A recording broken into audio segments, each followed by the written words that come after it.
Everyone says that Marvel has an alleged villain problem, but are you sure that's really the case? I mean, sure, some villains are just slightly boring versions of their hero counterparts, and others are so far removed from the comics that they're basically completely different characters. And the worst ones are just totally forgettable.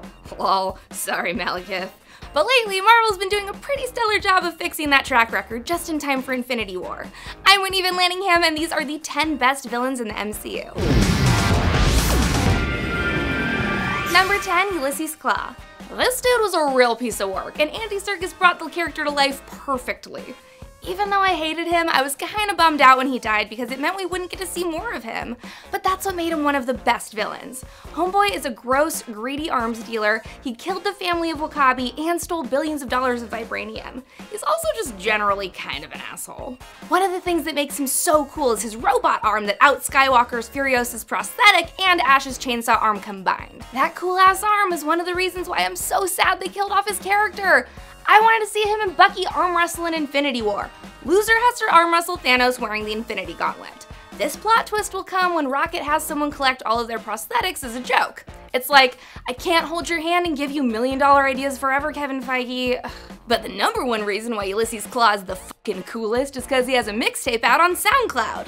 His death may have been kind of unceremonious, but at least his sick beats will live on the internet forever. Number 9, Grant Ward. So, Agents of S.H.I.E.L.D. spoilers, but like, this show's been out for years now, so if you don't know that Double Agent Grant Ward is Hydra, that's kinda your own fault. Ward starts off like regular old Matt Damon, aka exactly what you'd expect out of a boring all-American action hero. Sure, he's got a troubled past and flirts with too many of his co-workers, but he's always there to save the day and do the right thing.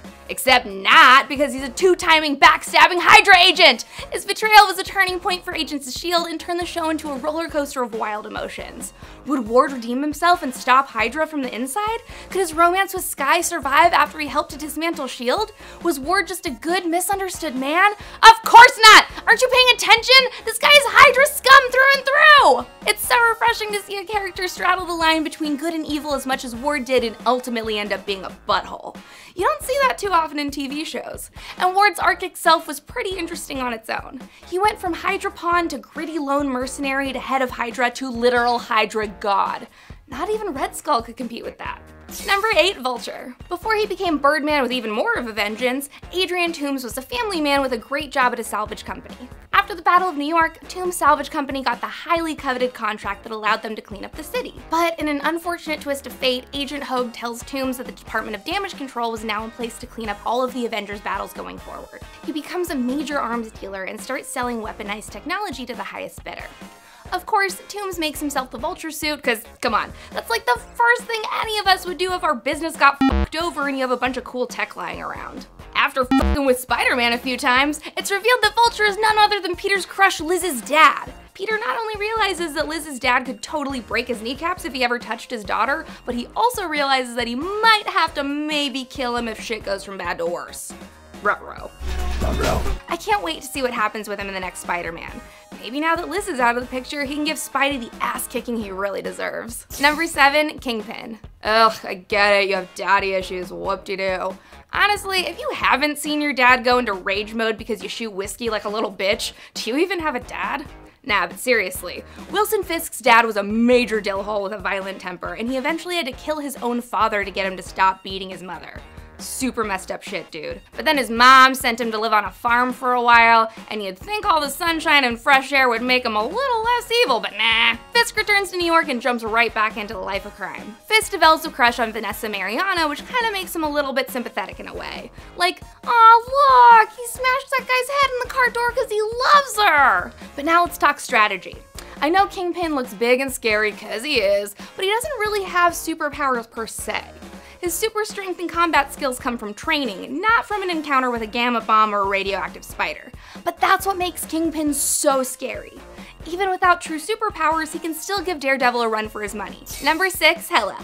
Ragnarok was absolutely the most metal Marvel movie ever made, and Hela was a huge reason why it was so badass. I love the way the MCU portrayed Hela. They somehow made me love Thor's sister as much as I love Loki, and I never thought any villain would ever be able to do that. Back in the day, she and her dad Odin reigned the 9 realms with violence and war and necro swords. But one day, Hela's dad was like, whoa, holy shit, maybe being evil isn't great. And Odin was like, yeah, sorry kiddo, you're grounded. We gotta bring peace to the 9 realms. And she was like, that sounds really boring and shitty. I'm gonna go listen to the Immigrant Song 500 times and think about what a boring, shitty dad you are. And then he locked her in hell until he died.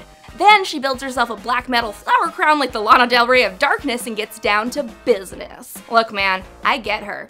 She has a problem with her dad and she likes to wear head-to-toe Hot Topic from the early 2000s. I bet she listens to a ton of Dimmu Borgir and Mayhem and Enslaved and Darkthrone. Same. In addition to being unkillable by anyone other than Odin and the Surtur, she can create necro swords out of her body, wield Mjolnir, and use her eternal flame to resurrect her pet Battlewolf. It's like if I was the Princess of Hell and Pugsley was my sidekick and we just listened to Led Zeppelin all the time. Number 5, Loki. I know I just spent a bunch of time singing Hela's praises, but she's not a better villain than Loki. Shut up! I know I said she was unbeatable, but between the goddess of death and the god of mischief, I'm gonna go with the guy who makes me laugh every single time.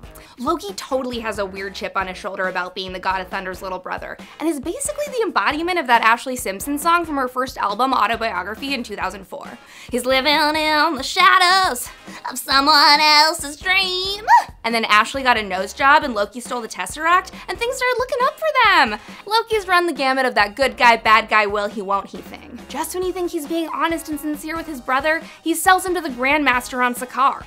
Thor's strong, but he has nothing on Loki's magic and sorcery. Plus, it's a superpower in its own right that Loki can manipulate anyone, even Thor and the Avengers. Dude is so good at lying, he faked his own death and pretended to be his dad for years. Also, he's like really fucking hot. Weirdly hot, super crazy fucking hot. I was voted most mischievous in high school, so call me. And now it's time for Chris's favorite villain, Kilgrave! He was one of those kids that had a really bad degenerative neurological disease, only instead of moving to one of those right-to-die states like Portland and giving their little baby Kevin some assisted suicide pudding, they decided to double down and do science experiments on their kid's broken brain. Instead of curing him or killing him, they turned him into a guy who uses his telepathic superpowers to rape women. So he's a terrible person, but his gross, creepy acts actually make him a really scary supervillain. Anyways, he clearly never learns to, you know, value human life, so he basically forces Jess to be his personal sex slave. He mind controls her into living with him, smiling for him, eating fancy dinners with him, and letting him fuck her whenever he wants. He wants so badly to be loved that he's willing to completely control someone else's life and force them to do anything to feel that. Like most creeps, he refuses to take responsibility for his actions and actually blames his victims for the shitty things he forces them to do. All women have encountered a Kilgrave, whether it's a neckbeard from 4chan who thinks you're his girlfriend now, or an actual Harvey Weinstein type. Kilgrave's an exaggeration of what it feels like to be trapped in an abusive relationship. In real life, that shit really does feel like mind control, and that's why he makes Jessica such a relatable character. Number 3, Killmonger. God damn it! Killmonger's real name is Eric Stevens? No! Why do we keep having to give all these badass villains this dorky ass name? Who would you rather get murdered by? Eric or Killmonger? That's what I thought. Killmonger was born in Wakanda, but after his dad betrayed their home country, Black Panther's dad T'Chaka killed Killmonger's dad and left baby Killmonger in America. Killmonger went on to graduate from MIT and join the American Black Ops, where his kill count was so high, the dudes in his unit stopped calling him Eric and started calling him Killmonger, and a supervillain was born. Killmonger is one of the most complicated Marvel villains to date because it's really hard to disagree with his demands. Where was Wakanda when the rest of the world tried to rob Africans of their culture, their language, their lives? But because he's a villain, Killmonger takes the idea of black people helping other black people succeed in this world and makes it extreme. But in real life, you can't solve racism with vibranium, so you gotta do what T'Challa did. Even though his haircut looks super dope, Killmonger dies at the end after refusing to let T'Challa save him. Even though the way he went about it was all wrong, I still think Killmonger had some fair points. Next up, we've got one of the baddest daddies in the MCU! Thanos! I'm recording this before Infinity War is out, so obviously I don't know what happens in the movie, but Daddy T seems like he's pretty bad to me. Because he was so deformed and gross looking as a child, he was outcast by the Titans and got all mad about it and decided to become a world conqueror. Thanos went through this whole phase where every time he conquered a new world, he would steal one of their race's children and take them home and experiment on them and turn their bodies into weapons of mass destruction. Thanos then became obsessed with finding and possessing the Infinity Stones, which we all know are the 6 powerful stones capable of dominating the various forces that occupy the universe. He tried to enlist the help of Ronan the Accuser and Loki the long-haired and dreamy, but both of those dudes failed him, so he decided to take matters into his own hands. Without the Infinity Stones, Thanos really sucks. He's a terrible dad, he clearly took the opposite lifestyle path that Quasimodo did, and he's capable of taking over your planet. But with the Infinity Stones, Thanos is pretty much unstoppable. One click of those bad boys and half the galaxy goes poof. Regardless, don't be fooled by the rocks that he's got. He's still Thanos from the block. Number 1, Ego. Oh, I'm sorry. You wanted me to play into this whole Infinity War hype machine? No! Ego is a way eviler villain. He's every terrible thing Thanos is times 1,000. And I'm gonna tell you why. Let's go. First of all, Ego is a Celestial. He's basically part of the primordial soup that created the entire universe. He's bigger and better and badder than anything, and he's been around since before David Bowie was even a twinkle in the vast expanse of stardust. His goal was to conquer the universe, wiping out everything in existence and terraforming all life-sustaining planets into new alien extensions of himself.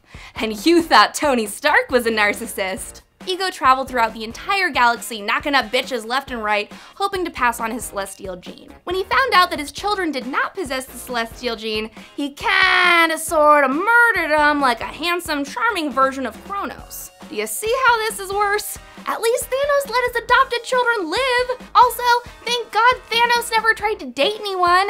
Ego made Meredith Quill fall in love with him, abandoned her to go f literally thousands of other space sluts, gave her a brain tumor, arranged for their son to be kidnapped by Ravagers, and ruined the pure joy and happiness I feel whenever I listen to the song Brandy, You're a Fine Girl by The Looking Glass. You guys, that was my favorite song! Plus, nobody uses David Hasselhoff and Knight Rider against someone and gets away with it. Nobody! These are my top picks for the best MCU villains, but I want to know which ones I missed in the comments. Like and subscribe to Nerdwire, and be sure to let me know who your favorite villain is on the Nerdwire HQ Twitter.